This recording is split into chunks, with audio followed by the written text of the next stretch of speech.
All right, everyone. Welcome back to the UNNI Podcast. I'm your host, Bianca McCall, and today we have a special guest with us today, Dr. Sheldon Jacobs, who I may be referring to just Doc throughout the podcast. For those that know me, Back to the Future is my favorite trilogy. I'm such a Back to the Future nerd, and so anytime that I have an opportunity to connect and to link with someone, a mentor of sorts, I'm going to call him Doc. And Sheldon, you are a mentor. You are an inspiration, not only to the community of professionals, that we belong to, but just as a Black American man, licensed therapist, with a passion, to relate to people, to help people and go beyond just kind of the clinical setting, waiting for people to come into the office. But you're out in these streets, man. You're out in these streets and you're relating to people and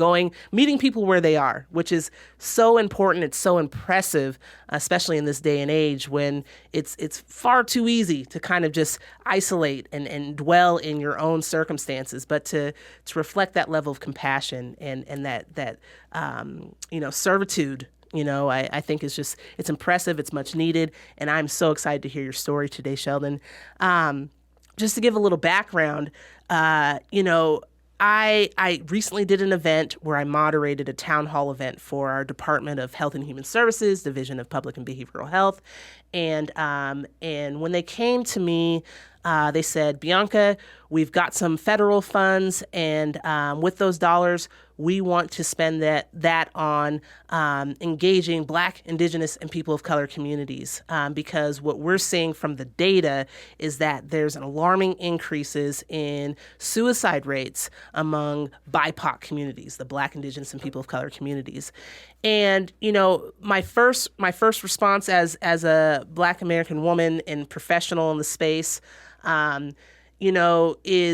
is concern. But then you're also, to be honest, I was afraid because I thought, well, I don't know if I can be responsible for delivering that message to a community that's clearly in pain right now.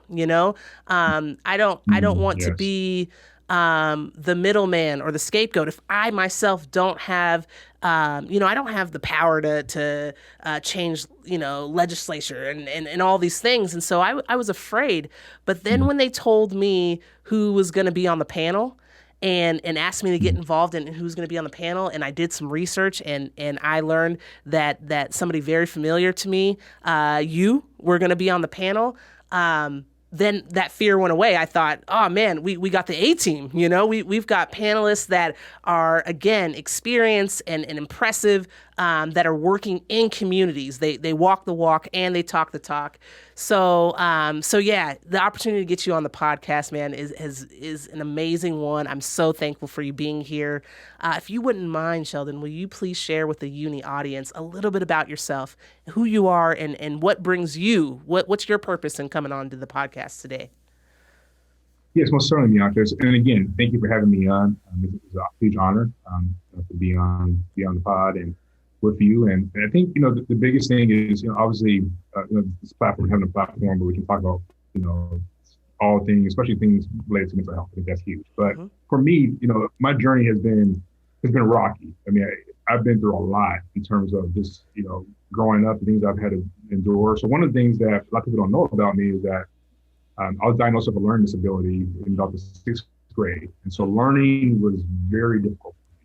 There's often times where I didn't think that I was going to be able to graduate from high school because of comments that my teacher would relay to my mom, Wow. because I had an IEP, Mm-hmm. I was in a self-contained classroom throughout middle school. So it was a struggle.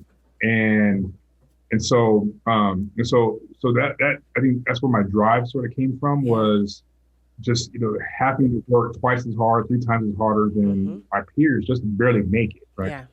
And then in that process, I got involved in a street gang. I was you could call it gang banging. Yeah. I'm getting in all sorts of trouble. And in the eighth grade, I had a sort of a come to Jesus moment where my life was, like on the line a couple of times, and it happened within like a 2 to 3 week experience. So first off, the first instance happened where one of my close friends, my close homeboys, was murdered in a gang related shooting. And then the second instance happened where this Asian gang tried to jump me, and they had knives. Luckily I was able to escape that. Yeah. And the third instance was somebody put out a gun on me, and I was walking home from the park in my grandmother's old neighborhood or grandparents' old neighborhood, and this car rolled up beside me, and this guy put out a gun, and I thought that was it. I thought that I was, and for some reason he either didn't pull the trigger or he tried to pull the trigger and the gun didn't go off. I don't know, but he didn't shoot me, and I just ran. And that was the moment in my life where I was like, you know what?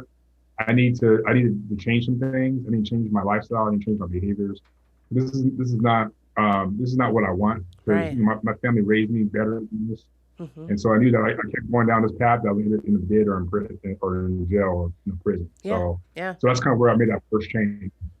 And so also around that same time, I had a teacher who really kind of took this mentoring role with me, and she kind of pulled me aside and really started working with me. And she was really one of the first teachers that saw something in me that I didn't see. And so I started staying at the school and just working extra hard on my studies and my books and bringing my grades up, and then from there on, that's kind of where I developed this drive. And then went on to college, and and after I graduated from college, I didn't know what I wanted to do. So it was a crossroads moment for me. So that's when I decided. I started working in my aunt's group home. My aunt had group homes for teenage boys that were many of which were abused and neglected, and so. And some of them were in probation. And so I started working at her group homes. And after a while, I started running her group homes for her. And then we had a resident therapist who was a licensed marriage and family therapist. And I saw some of the work that he was doing. I was like, I can do that. And we're paying him all this money. It's like, I can do that and be just as effective or even more effective. And so that's when I pursued my graduate degrees. And so that's kind of where I'm at right now. That's an awesome journey thus far. So I want to go back to the moment that you decided the old lifestyle, the gang lifestyle, was something that you didn't want to do anymore. And the reason why I want to go back to that moment is because I can imagine that every young man that's in the game, that's in the lifestyle, comes to a point where that may cross their mind, but it's really a fork in the road. How many of those young men and young women feel trapped? Feel like there is no way out. How can you take us through and walk us through what that process was like? Because I'm sure it's not as easy as that may have sounded. And then would you also let us know what environment are we talking about? Where did you grow up? Oh yeah. So yes, I'm sorry. So I grew up in San Diego, California. Okay. It's funny. My wife used to always get on. Yeah, she's always getting on me like, San Diego doesn't have gangs, and like actually, yes, oh yeah, do. Yeah they do. Yeah they do. Gang issue. Yeah, that's far from LA. So and so yeah, grew up in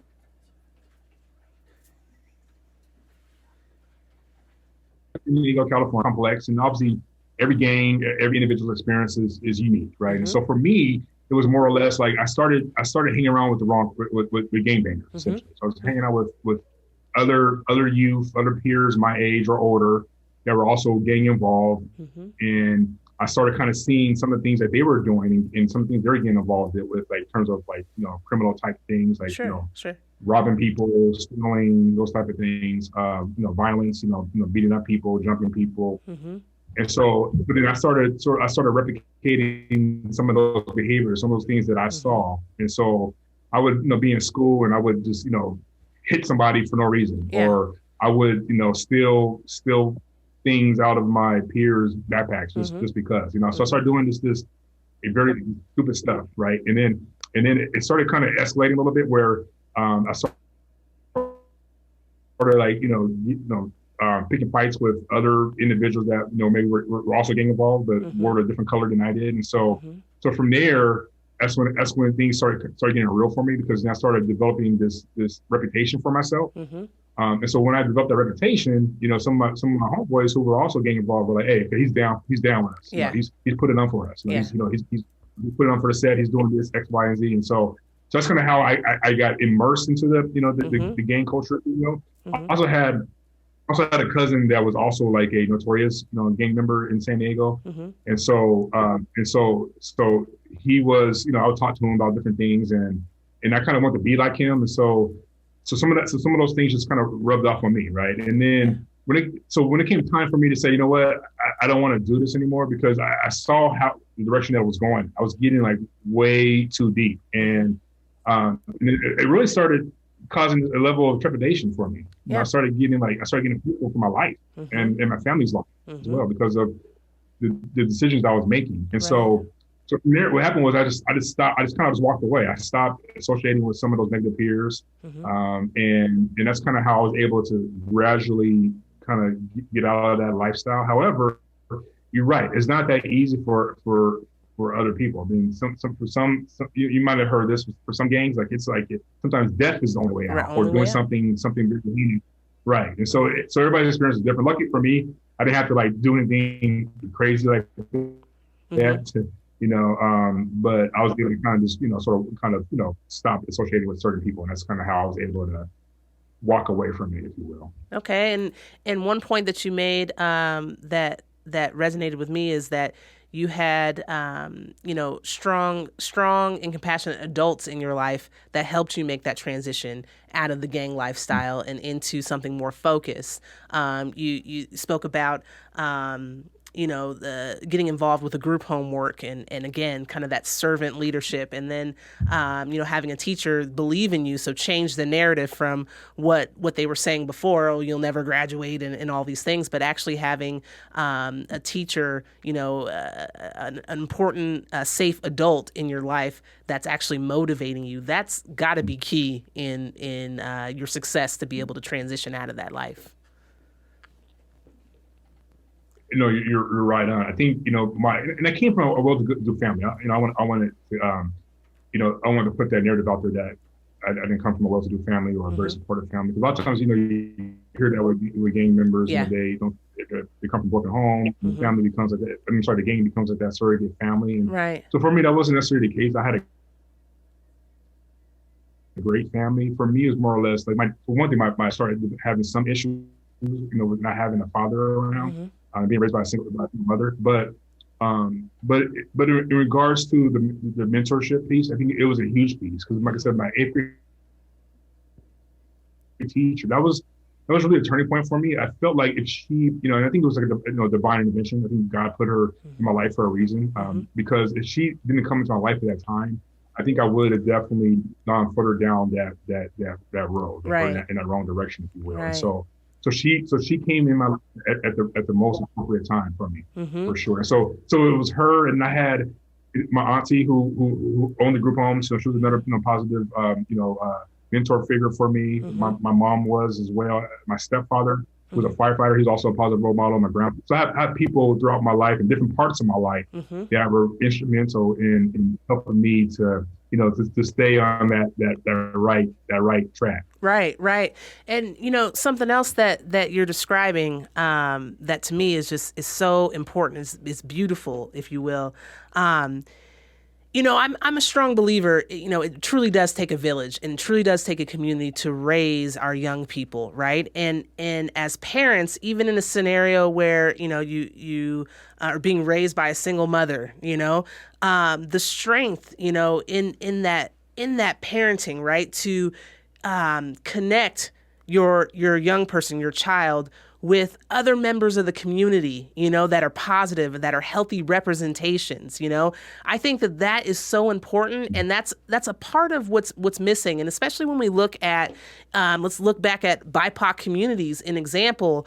There's a lot of cultural rules, right? That what happens in our house stays in our house. Don't go out and telling the man or anybody else about what's going on. And there's this kind of purposeful isolation that happens in these communities when really the way to kind of help our young people thrive and be able to see themselves and what they can be, it comes from inviting the community, inviting positive representations, healthy relationships, and really connecting that community and creating that community for your child. And it sounds like your auntie, it sounds like your mom and your stepfather and other members of your family had done that. So then you get to see a licensed marriage and family therapist, come into the home and do the thing, and then you say, I could be that, I could do that. And that those statements that you just made, they were powerful, the most powerful for me, because to me, especially for a young person, to have the opportunity to hope, the privilege of hope, the privilege of having that opportunity, being able to see a representation of themselves and their potential. I mean, that's exactly what's needed right now, exactly what's needed. So let's fast forward to where you say, you're in your doctoral program. You've now got a sense of purpose. Am I right? Yes. So with that sense of purpose, going beyond just you can be a therapist, what was that purpose for you? And when can you pinpoint that you identified that this is what you were going to do? I would say, so it was probably, I was maybe 2, possibly 3 years removed from undergrad. So I was probably early 20s, maybe 23, 24. Mm-hmm. And at that moment, I still didn't quite know what I wanted to do. I was working with these young boys, mm-hmm. teenage boys who had dealt with so much adversity, mm-hmm. and I saw how effective my role was in terms of that mentorship piece and mm-hmm. being able to understand kind of their struggle and what they're going through and be able to relate to them on some level. And so it was right around that time where I was like, I want to serve others. Mm-hmm. I want to serve others, and I want to use whatever gifts that have been bestowed upon me, to help others, right? Mm-hmm. And so that's when I started, thinking about, okay, how can I remain in this field where I'm supporting and serving others, but also making a larger impact. And so that's when that's when it kind of popped in my head, being a therapist was like one of the keys for one of the, how should I put it? Being a therapist was something that became ideal for me. Mm-hmm. And I saw it, up close and personal because of, we had a resident therapist who was, working with our kids. And I was like, I can do that. So that was the first time I was like, what? I think I want to try to explore this. And so that's when I started looking into grad schools and got accepted into a few grad schools. And I found this dual program, they call it Alliance International University, which is a dual PsyD program, mm-hmm. master's program, PsyD program in marriage and family therapy. And I was like, what? This sounds great. I'm gonna apply and see what happens. And mm-hmm. so I ended up getting accepted into the program. And then from there, fast forward, I finished my doctorate and got my degrees, got licensed, and it was kind of like one of those things where I was like, okay, I'm a therapist and I enjoy what I'm doing, but I want to have a further reach than that. Mm-hmm. I want to do more. I want to roll up my sleeves and go into the communities and help those, youth that are and families that are in need, mm-hmm. And so I felt like, it was kind of like only right for me because that was done for me. And so it's like, why not return a favor in terms of giving back to the community in any way necessary. Right. So let's talk about this. Let's talk about, just kind of, it's almost like the moral fabric, right, of the story is you feeling like what I received, I want to give back to the community. Can you talk to us about kind of the emotionality, maybe even the spirituality behind, that moral decision to become a servant leader and give back? I'll say this, Bianca. So I would say it started. So when I was a young boy, my grandmother, who also, she raised foster children, a number of foster children. Mm-hmm. She would always, and she kind of still this in me. She would always talk about, don't turn your back on where you came from. Mm-hmm. Don't turn your back on where you came from. So, and that always stuck with me, even though I kind of, took a couple of different paths and, sure. got in some trouble when I was younger and did some things I shouldn't have done. But sure. But that really resonated with me. Mm-hmm. And then my mom would reinforce that as well, and other family members would kind of reinforce that, like, whatever you end up doing, don't forget about where you come from, don't forget about your community. Mm-hmm. And so I think it really originated there, Bianca. And so as I progressed through my career, it's something that pulled on my heart, because I feel that, a lot of our children that I see struggling, out here, whether it be Las Vegas or wherever it is, any large metropolitan area, I see myself in so many of them. Mm-hmm. Obviously, our stories and journeys are, I'm sure, very different, but I see a lot of myself in a lot of the kids that I come across in our community, whether it be Black and brown kids, Caucasian kids even. But so for me, it's kind of like, it makes the most sense to use, whatever it is I've been taught, whatever it is that, I've been trained in, and to use that to further support, our community. It makes the most sense to me. And so I think that's kind of where it all started from, and just for me, just to see the smile on a child's face who's been through so much adversity and trauma, and nothing can replace that. I mean, I don't care what it is. Nothing can replace that. And so I feel like it's been kind of a lifelong, it's been a lifelong journey. There's still some things that I'm still trying to figure out myself, in terms of, how I can, just continue to impact our community and finding these creative ways to do so. Right. If that makes sense. No, absolutely. And what it keeps circling for me is it makes the distinction between just a clinician, a licensed therapist, in an office waiting for people to come to them, right? And there's a distinction between that role and that position, which is also very necessary, right? It's necessary, but there's also just servant leadership. I keep coming back to that, because the difference is that a servant leader, has a passion and a love and a care, for one's community or for one's followers, right? And there's a knowing, there's an understanding, that's had, like you mentioned, remember where you came from. So it's eliminating those degrees of separation and not saying us and them, therapist and client, but rather, there's a journey involved, right? There's a transition, and you're remembering earlier parts of your own journey, and you're relating to whether it be young people as clients or other adults and families. You have this point of relationship and the rapport building process, which is so important even in the therapeutic relationship. Rapport building is important in just the healing process and the healing relationship.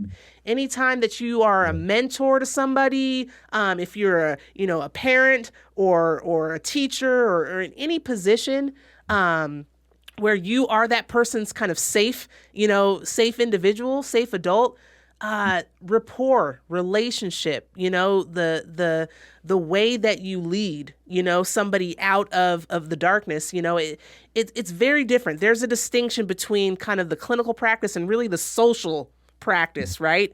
Of whether it be therapy or mentorship.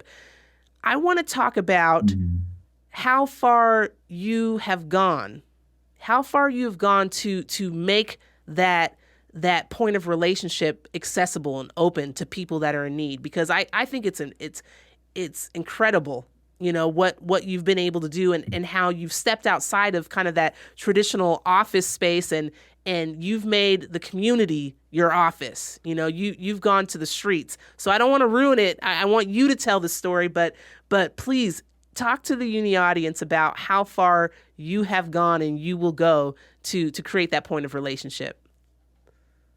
But I think thank you for mentioning that. I think meeting people where they are, right? And so, so a few years back, I did this whole homeless experience, and where I went undercover as a homeless man for 48 hours, and I felt that it was the best way for me to connect with that population of people, because as somebody who growing up, and not even just growing up, but just, my time here in Las Vegas, I've been living in the city for 11 years. Now I'll be driving to and from work, and I would pass by scores and scores and scores of homeless folks. And there was times where I would, try to serve them as best as possible, whether it was passing out water or food or blankets during the wintertime. And so it was always, something that I would try to do to support them in some way, shape or fashion. But I felt like it wasn't, as impactful as I was wanting. Meaning, I feel like I want to do something more than just that. And so what I decided to do was, again, just try putting myself out there, doing something that was radical, something that was extreme, and I wanted to connect with the people and give them a voice. I wanted to give the homeless population a voice. And so by doing so, I did this whole 48-hour experience where I met a number of people that were struggling with homelessness, and just their stories and things I heard. I mean, it pulled at my heart. And so after I did that experience, different people were reaching out to me about what I did, and I was like, you know what, let me write about it, so that I can, reach a broader audience and share these stories, so that people can really truly know what it's like to be homeless. And even though I did it for only 48 hours, that 48 hours was like 48 days because of how hard, how excruciating it was mentally, physically, even spiritually on me. Yeah. So I decided to write about it. The book came out in November of 2020, and that was the whole point of it. Was it wasn't even about me. It wasn't about me whatsoever. But it was about all those groups of people that have been oppressed or that are oppressed, that are struggling, that are dealing with something. That's what the book was for. And so the other beautiful part about the book is that I'm using it as a vehicle for the community to give back. So half the proceeds from the book sales will go to local charities. And so, awesome. So again, just trying to give, because especially during these tough times, Bianca, with the pandemic and just all the residual effects that will be coming, from the pandemic. And I feel like it was necessary just to try to support my community as much as possible. Absolutely. Will you, the title of the book is called 48, right? And where Correct. Is it available for purchase? So the book 48, you can purchase it on any online platform, Amazon, Barnes & Nobles, eBay. It's available on any online platform. You can also physically, some people like to go into bookstores and physically purchase books. And so also available at all the local Barnes & Nobles here in Las Vegas as well. That's so awesome. So I want to get into what you learned from that experience and what things were kind of just glaring to you. But first, I have to ask, okay, a little bit of a personal question. So you're married with children, from what I understand. Is that correct? What did your wife say when you said you were going to go undercover to experience homelessness for 48 hours? I have to know. What did she say? At first, she was like, "Hell no! What are you thinking?" Right. And so she wasn't initially. She wasn't for it at all because of the risk, the health risk, safety risk. And so we prayed about it, and she knew where my heart was, and so she eventually gave me her blessing. But she was on pins and needles the entire time, and I had a reporter from the Las Vegas Review-Journal that was kind of following me around a little bit. Okay. And so the reporter would kind of check in with my wife to let her know that I was doing okay. Good. She wasn't freaking out too much. But yeah. but that weekend, those 48 hours were a struggle for her, and she hardly slept. And so I had to definitely say many thanks to her and right. and buy her a few things. So right. Well, I can imagine that level of concern because it's a dangerous environment out there on the streets. And that kind of brings me to my next question. What things were a surprise to you or glaring to you from those experiences of 48 hours? I would say, so your first response to that, yeah, so obviously there's a lot of safety concerns out there. And so in like a few months prior to me doing the experience, there was a guy that was randomly going around killing homeless people. And it was all over the news. Yeah. And so that kind of heightened, everyone's fear, including mine. But I'll say the most glaring thing that I saw out there was, I would say just like the stories, like a lot of these people that I came across, a lot of people that really, sort of took me in. Mm-hmm. A lot of them were normal people, like all of us, Mm-hmm. and they just fell on hard times for whatever reason. Sometimes it was maybe not having the familial resources or support, or just having this one unfortunate event after another occur Right. that really destabilize kind of just their whole life and their being, and so that was one of the things that really stuck the most to me, was just a lot of these individuals were like everyday people Mm-hmm. that just fell into times. And so, because often there's this misconception about individuals that are homeless. Right. That there's a lot of people feel that people is a choice, or Mm-hmm. or a lot of them are drug users or abusers, and that was so far from the truth based upon the people that I came across and Mm-hmm. what I saw. Mm-hmm. Also, something else I was learning was the way humanity treated me, Mm-hmm. and obviously I must say, treat how they treat the homeless population. But I was amazed by how people treated me. It was almost as if I was invincible. Like people Huh. acted as if I didn't exist. So I might be sprawled out in a corner somewhere because it was hot. I did the experience in the summertime. It was the end of the summer. Oh my It was triple gosh. digits. The concrete was so hot that I couldn't even I had to shift. I had to shift. How I sat down on the concrete because it was so hot. If I didn't Oh do my that, it would gosh. burn. I would get burned. And so there was this one instance where I was kind of sprawled out on this corner downtown, street corner Mm-hmm. downtown, and I was dehydrated. My lips were bleeding because we kept cracking. And I remember this family walking by, right? And there's these two young children, maybe around 7 and 5 years of age, Mm-hmm. who were kind of close to the same age as my own children, which was kind of ironic. But just the empathy that they showed me, they were kind of, they were walking past me and they were looking at me like, this is not normal. Like, why is this man, laid out on this concrete, on this corner right here? This is just not normal. You can see it on their face, like the concern Mm-hmm. on their face. And I'll never forget that. And because, then you had a lot of these adults, and there's some adults that approached me that were great. That, some gave me money when I wasn't even asking for money. Mm-hmm. Some that paid for me. I mean, there was definitely some good people out there, but for the most part, just the way, they treated me, was like made to be that as if I didn't exist. Sorry, Right. it was almost as if I didn't exist. But then the stares, it's almost like I welcome the stares. I prefer the people who give me dirty looks or staring at me. Right.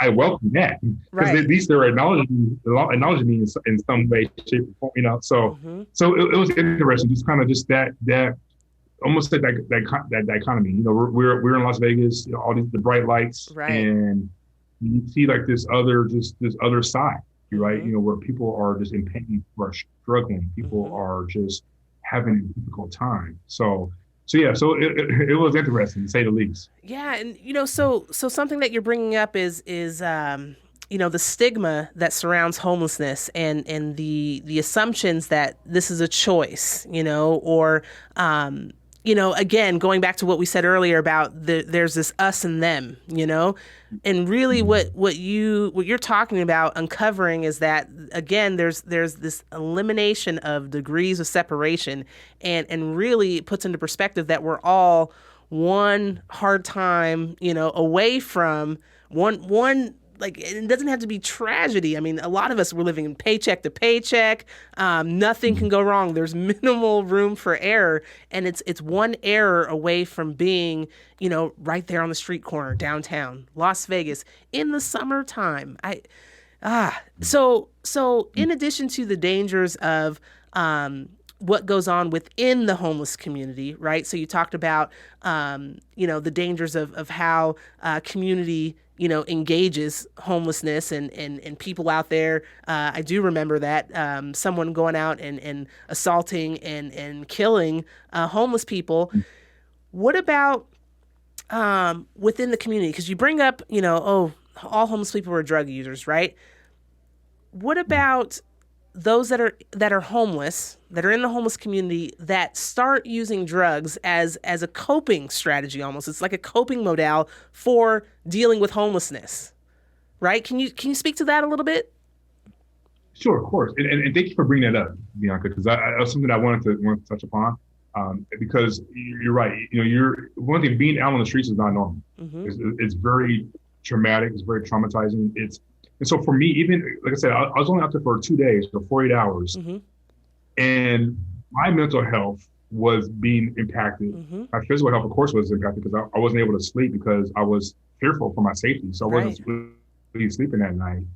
And so my mind started doing some very peculiar things Mm-hmm. because I was sleep deprived. I was Mm-hmm. doing sleep deprivation. But in the book I talk about this. I talk about how if I were out there for an extended period of time out on the streets, Mm-hmm. I probably would have turned to substances as well, Mm-hmm. just to cope, just to get through. Right. So you're right. I think a lot of people use for situational purposes based Mm-hmm. upon the situation that they're in.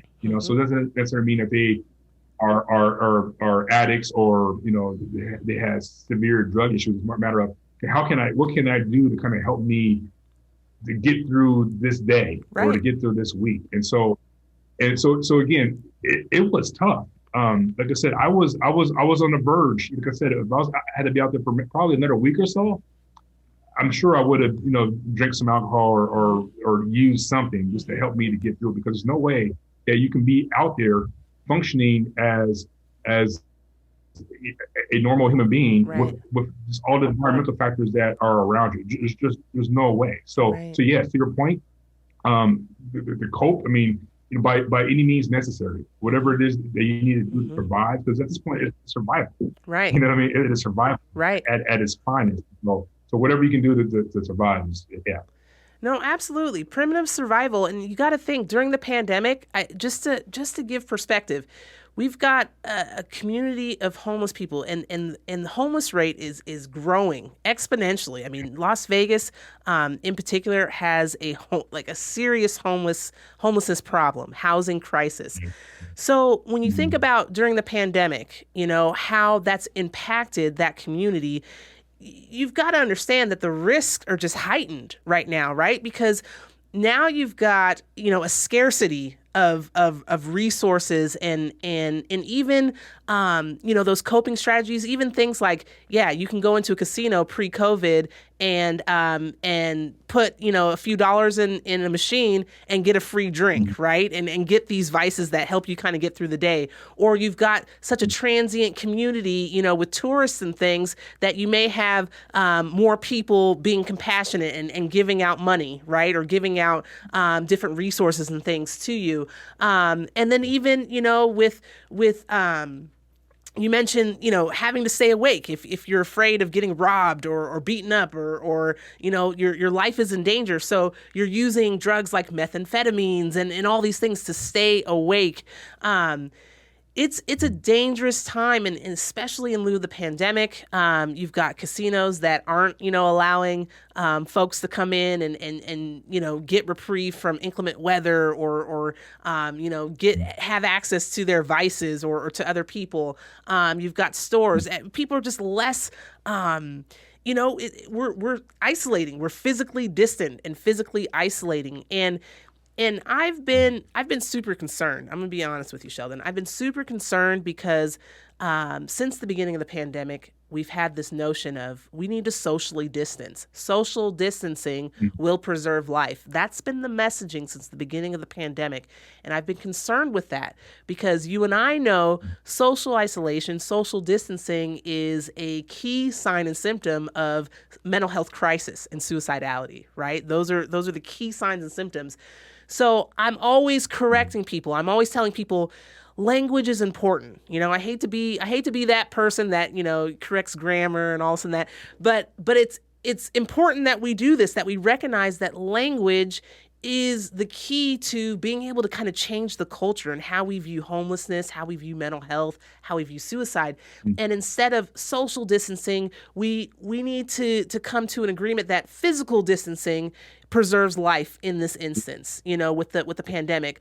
But socially, we all have to step up and be a bit more responsible and a bit more, way bit more compassionate, especially for these groups that are at high risk of health disparities, of lack of equity and access to, healthcare, to resources, to food, clothing, like even something to put on the ground, so that they're not burning themselves in the summer, or coats, socks, to cover up during the winter. I mean, these are basic needs that I do believe that the pandemic has shifted our way of thinking collectively. We're now starting to understand that, something like coronavirus, it transcends race, culture, neighborhood, economic status. Like anybody can be impacted by COVID, right? Same things with poverty, Now all of a sudden we're all looking and everybody's, concerned about job security, about income, keeping lights on, keeping a roof over your head, keeping food on the table. So I kind of see this merge or this big cluster, but the concern is that I see it going towards poverty and towards the very population that we've been, discerning, that we've been treating like they're invisible for all this time. So what to me, it's concerning because it's like, it's almost like karmic for me, like, right? Like what's the karma? If we've been treating, our homeless a certain way, and then all of a sudden we're all merging and we're all fearful of kind of, going under that poverty line. How do we adjust? What's the right move to make right now? Mm-hmm. Ooh, that's a loaded one. Well, first off, the first point. So you're right. The vernacular is very important when it comes to this. How we, I think there's so much power in language. And so one of the things I've been saying a lot throughout this whole pandemic is practicing social connectedness and as well as physical distancing. So practicing social connectedness is what I've used, because you're right. I can't stand the term social distancing. I just can't, because there's so many negative connotations attached to that wording. And so you're right about that. But you know what? It's, I agree. I mean, I'm really nervous for not only our community, but for our country. There is so much happening right now. So we're talking a lot about homelessness and poverty, and how a lot of these numbers are going to just only increase. And along with individuals, dealing with mental health and the social isolation that's come from it due to the pandemic, and then you add on some of these other variables, like the social unrest that we've been dealing with as well, and the political climate, and it's a lot going on right now. Right. I mean, there is so much going on now, and so I really don't I don't really have an answer to that. I think one thing as mental health professionals, we're in a unique position where we can affect change in so many different ways. Whether it be on the advocacy level, whether it be at the treatment level, whether it be at the legislative level. There's so many education level. There's so many things. There's so many ways we can affect change. And so I think that as clinicians and as all of us that are in the community, whatever roles that we have, finding ways that we can utilize our resources, our strengths, our skill set to minimize this gap that's widening, whether it be the financial gap, the education gap that we're seeing, with the schools being closed. All these different gaps that are going to be increasing and really impacting people of color more than anyone else. What is it that we can do to prevent these gaps from spreading further and further? And so again, that's the best I can offer, because I don't know. There's a lot of ambivalence around just everything that's going on. There's so much uncertainty around everything that's going on. So So that's kind of my 3 cents Yeah, to no, that. I appreciate that, and I, I don't think that I expected, a concrete answer to that, because I think if we had the Mhm. answers, we'd be seeing a much different, we'd be seeing it play out much differently, right? But I am wondering for the listeners who do want to get involved and do want to have a positive impact, especially with the homeless population, what can we do, and I want to go back to what I was just speaking of, that basic needs, and you brought it up. This is just survival. It's basic survival, to get through being homeless, and I'm talking about basic needs like shelter, food, clothing. I so from that lens, what is somebody Mhm. that's has the privilege of being at home or being in their car on the way to work, or on the way to, having all of their basic needs met, listening to the podcast? Mhm. What do we tell them to do to get involved or to help? Yeah, I would say it's twofold. So I would say on the most basic level is for all of us, if you're driving down the street and you see somebody at the stoplight who has a sign out, who's panhandling, or asking for food, or for money, or whatever the case may be, I would say uh, acknowledge that individual. Yeah. It's not always about giving something monetarily. 'Cause I think a lot of times there's this sense that I have to give them something that's of monetary value, and that's not necessarily the case. I would say acknowledgement goes a long ways. And I do this all the time, where I might be somewhere and I come across somebody who's struggling, and Hmm. or somebody who's obviously homeless, and if I don't have it, I don't have anything to give them. I'll say, I'm sorry, I don't have anything, I don't have any money or anything on me, but Yeah. God bless you. Hope you get through whatever it is you're going through, or I might have a conversation with them. Hey, Hmm. what's and obviously sometimes you got to be mindful of obviously safety and all those things, Sure. keep into consideration. But but I'm always trying to find out, like, okay, what is it? How'd you get to this place? Hmm. And if having a conversation is not feasible, then I would say just acknowledgement. Just, hey, God bless you, or hope you get through this, or whatever you're going through, Yeah. or just a simple smile or a hello. Right. And that goes a long way. People don't realize, and the only reason why I figured that out was based upon just putting myself out there, Hmm. and what that did to me and my mental health, and how good it made me feel just for somebody just to even smile at me and to Right. acknowledge me. The other piece to that is, I would say, those who are in positions to give. I think that if we all, so all of us who are in positions to give, if we all gave, donated some of our time Hmm. to maybe to a certain charity that maybe speaks to us. It could be just volunteering, Hmm. maybe an hour a month, or a few hours a year even, Hmm. or just doing a little bit more, stepping outside our comfort zone just a Yeah. bit. And Yeah. again, I'm saying, working, volunteering at a shelter for 20 hours a week. No, but what I'm saying is, stepping out of our comfort zone just a bit. Hmm. And because that would go a long ways if if all of us that are in positions to do something, to help those that are in need, if we all stepped up to the plate on some level, Hmm. that would go a long way. Yeah. So I would say those two pieces are, those two components right there are very important.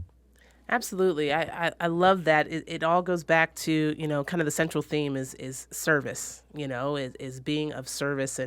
And that's a great point. That if you are interested in helping out, and this is just really kind of like humanitarian work, of course we're talking about mental health, we're talking about the homeless population, but really just being a human, that's also, going through the impact of pandemic after pandemic. You mentioned, social and civil unrest.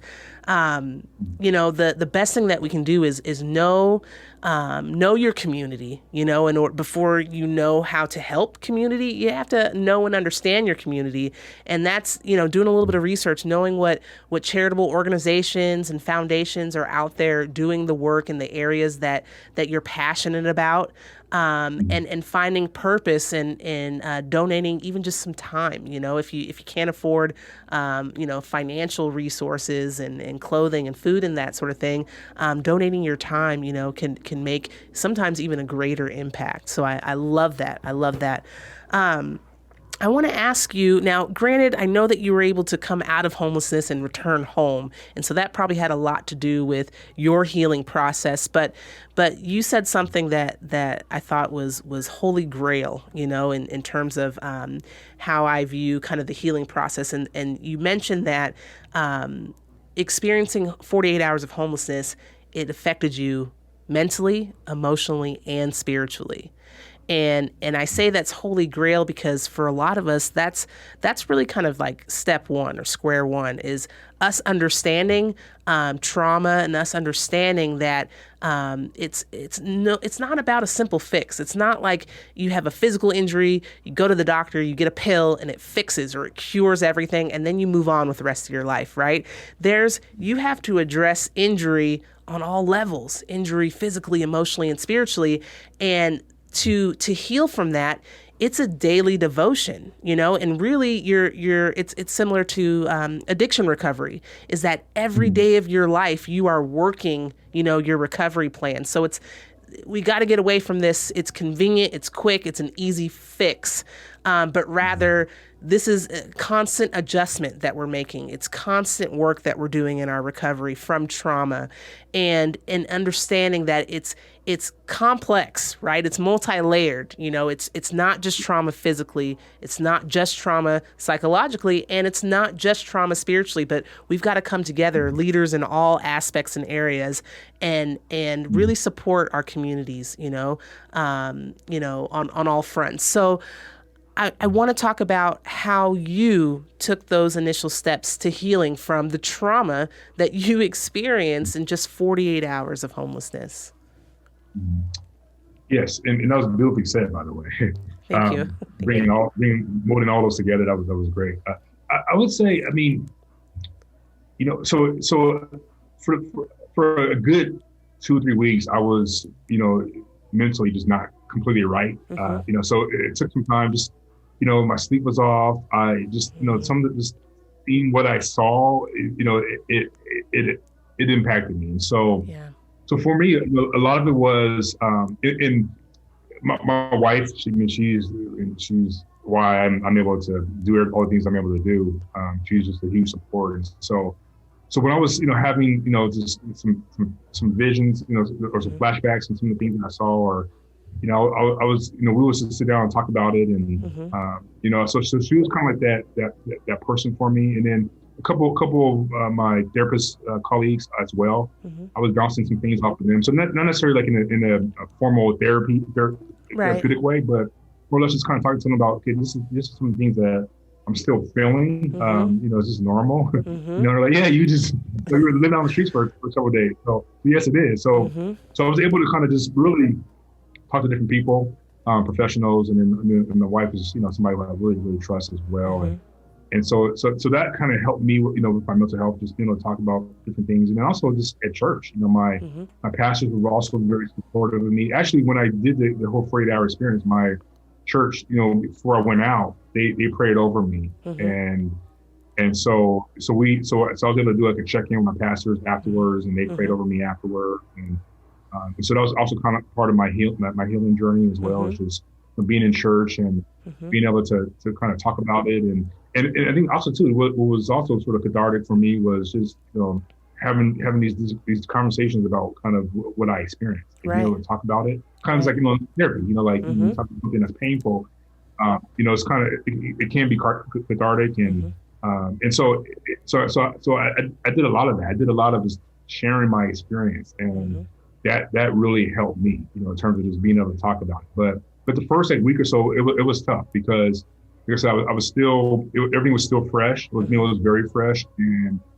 I was just what I saw. I just kind of like, spiritually, it was almost as like I was in a world that I didn't think could even exist. Right. It was kind of like, like how could so many people be in so much pain and hurt, and just and so just, in such distress, Yeah. and they're not seemingly anybody there to kind of help them Hmm. with that.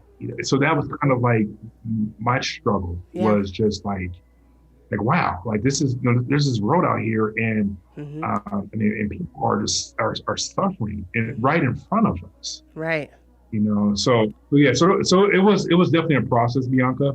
It was definitely a process for me, and I think that what helped me the most was just being able to talk about it, Hmm. being able to merge, different, like being able to merge my faith and Yes. my therapy community, being able to kind of merge those together, and as well as my family support, Hmm. and bring all three of those together. That's really what helped me with Yeah. my recovery. Yeah, no, I love it. You hit on a lot of key points, and I'm going to reference the 11 Triumphs, a curriculum that I developed for trauma and suicide recovery, and you hit on several points that I present on, throughout the 11 Triumphs, and one of those that I thought that you articulated beautifully is that there has to be that merger. You have to work on all ends to begin that healing process. And something that I mentioned in the 11 Triumphs, and I don't attribute it to any type of specific religious affiliation, but really spirituality. You can't begin to heal with ignoring that piece. And a lot of us, when we fall upon hard times, when we are exposed to trauma, when we have a loss, whether it be a loss of a person, a loss of a relationship, a loss of security and resources, or our basic needs, the first relationship that we go to cut off is our relationship with a higher power, our relationship to our spirituality. And we try to just fix things physically or even psychologically, going to therapy and that sort of thing. But we wonder why that same group of us wonders why we keep experiencing kind of that trauma, that trauma response that keeps coming back. And I argue, and I'll say argue because not everybody's going to agree, and that's fine. But I would argue that you can't really move forward in that healing process without including the spiritual component as well, and again, not religious, ideation and affiliation, but just getting right and just processing some of those thoughts and questions that you said that you had, like, how can there be so much suffering? That's a spiritual question, because Right. physically we may not be able to change that. Psychologically we might not be able to wrap our minds around that. We don't believe that that's how it should be, right? But spiritually, it's like, Mhm. what type of world do we live in? How is Right. that governed Mhm. spiritually to allow people to suffer in this way? And so I Mhm. appreciate describing that process for you. Like I said, I thought you articulated that beautifully. And then also, it goes back to something that we've said over and over in this time: healthy relationships. That helps healing, having healthy relationships. So you describe, being able to, rely on the healthy relationship with your wife, with other colleagues and Mhm. peers in the space of mental health, your church, having that formal support, of a church community. All of those things are examples of healthy relationships. And Mhm. I'm going to go back to, I know, everybody in studio is probably like, she says this every single day, right?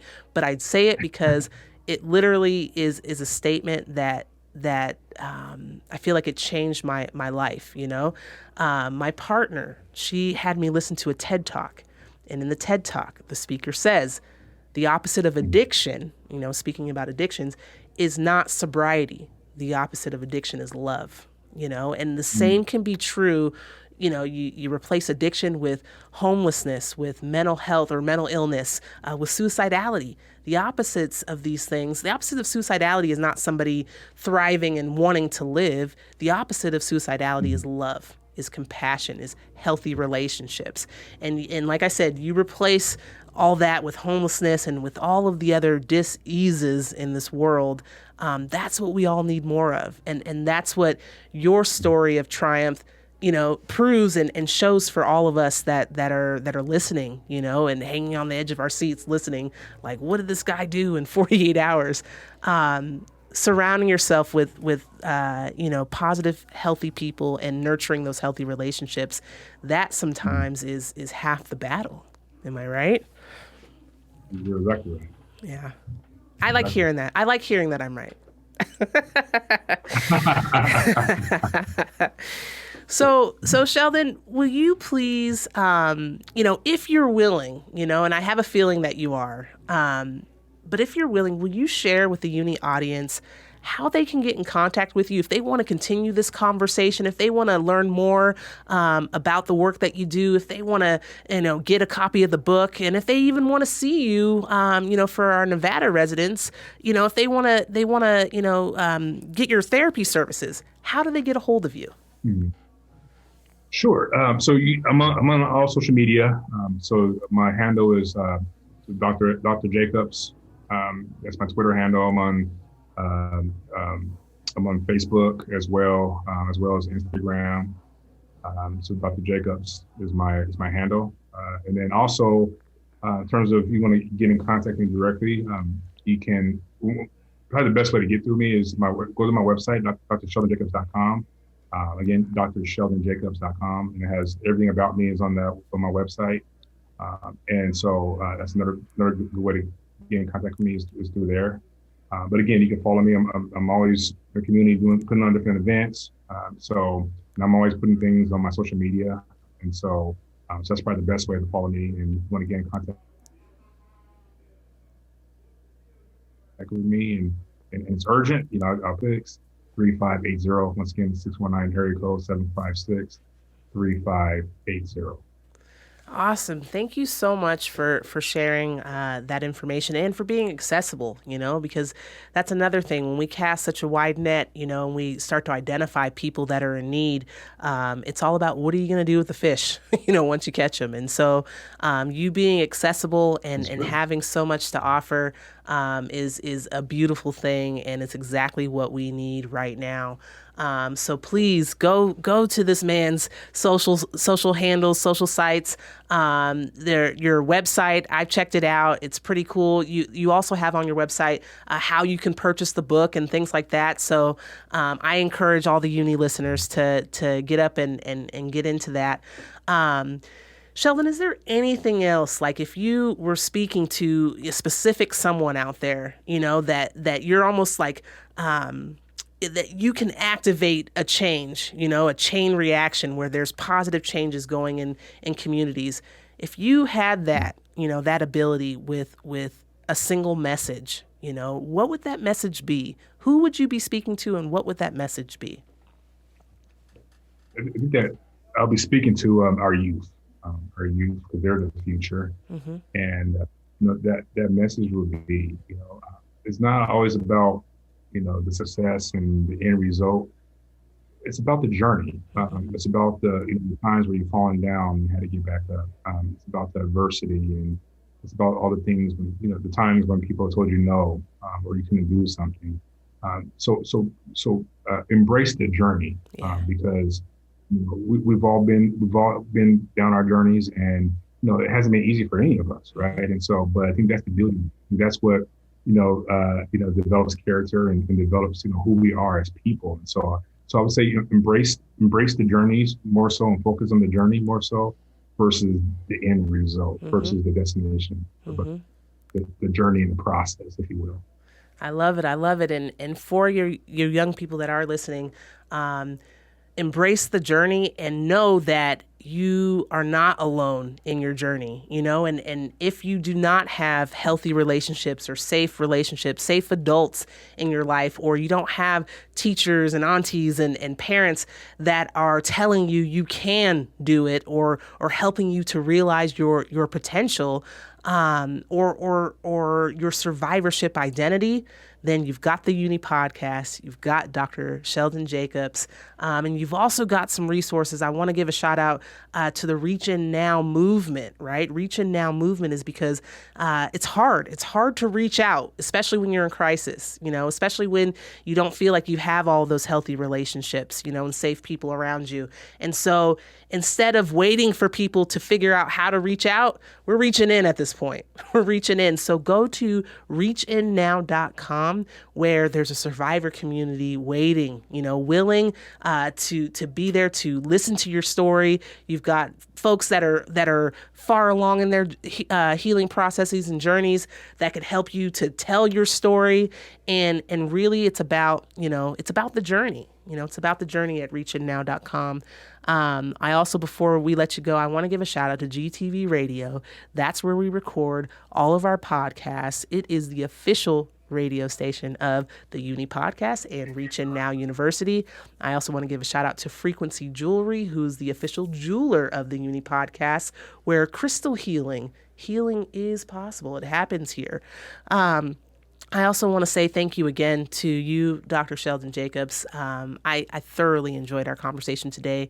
The work that you've done, I told you before we started, right, that it goes beyond just being impressive. It's inspiring. It makes me want to do more. It helps me to perceive just the purpose of getting out in the community. What are we doing this for? It's not just for, listens, plays, followers. We're doing this to have an impact on the community. And in order to have that impact, you have to understand the community. You have to understand where you came from, and you have to understand the beauty of the journey. Am I right? So thank you so much for helping to even just bring me back to that place where I don't know if I'm ready to go out and spend 48 hours, but it does give me the insight to where I promise you I will never drive past another homeless individual and, look forward. I'm going to acknowledge every person that I see, and I'm going to do that because of what you brought to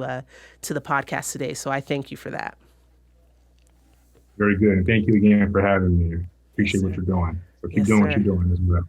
Thank you so much. All right.